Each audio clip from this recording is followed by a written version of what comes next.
Dog, that. I can't wait to get my boy. Already? He is my dog. How's everybody Already in the doing? spirit. Good, how are you doing? Everybody good? Great game. A week ago versus Alcorn, they came prepared, ready to play. We overcame adversity in a wonderful setting. You want to go eat after this? Okay. Sorry, but that's how I get down. We overcame adversity in a wonderful set. Defense was unbelievable. First in total defense in the FCS, first in pass defense, third down scoring, first downs allowed, total sacks, unbelievable. Offense guys to step it up. We've met about that. They shall improve, but I'm happy with our overall productivity of the season. But we can be better. Let's go. What's a bye week like when you don't know who your opponent's going to be? It does not faze us because one opponent we hadn't faced, but the other one we have, and that's most likely who we're not assuming. We hate to assume anything that we're more likely to play, but the game is on us, man. We play our game, we should be okay. We're our biggest opponent. We really are. We feel as though we could only beat ourselves, that no one could beat us if we're on our game.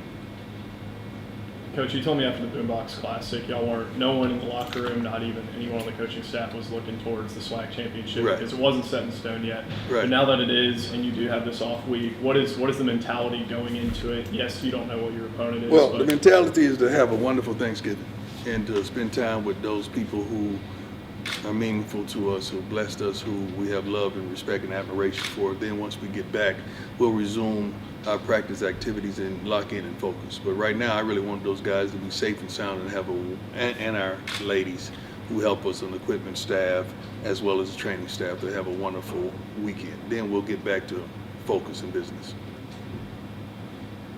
You maintain that the goal was always 13 and up. But has Well, there been the goal has been dominating. We don't call numbers. I got you. Yeah. Has there been an opportunity to stop the smell of roses at 11 and 0 and what No. that's meant to the school? We don't do that because we want to be dominant. I rarely talk about an O or whatever the record is. I rarely ever even state that. We want to be dominant. We want to make sure we're graduating the largest amount of percentage of players that can graduate, the percentage of players that can get opportunity to go to pro or the other professional leagues. We just really want to build men as well as women to have them go affect society. So that's what we're talking about, dominating.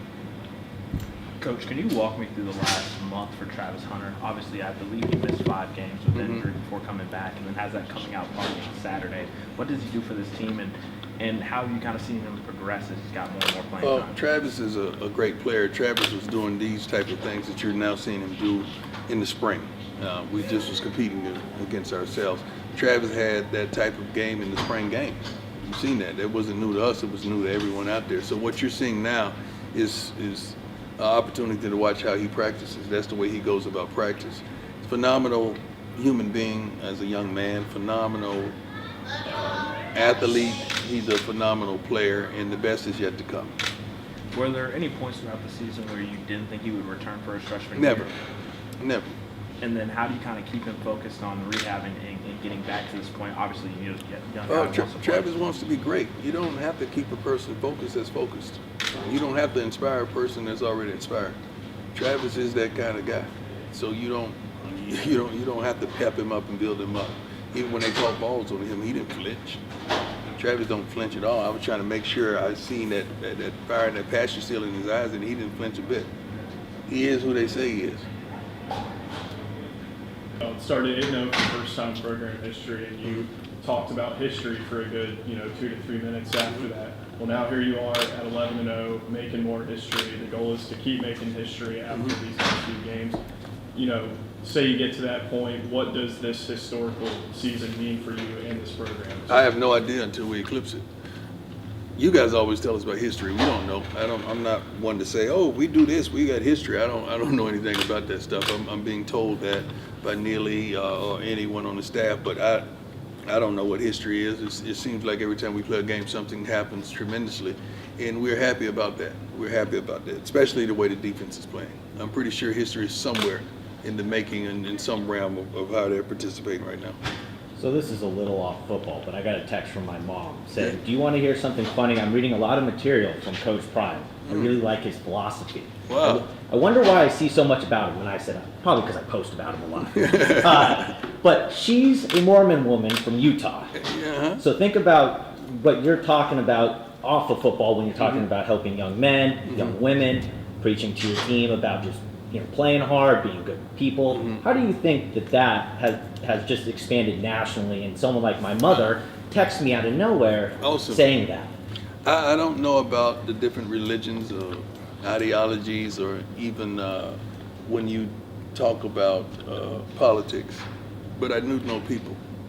I know young men, I know young women, and I know how to reach people.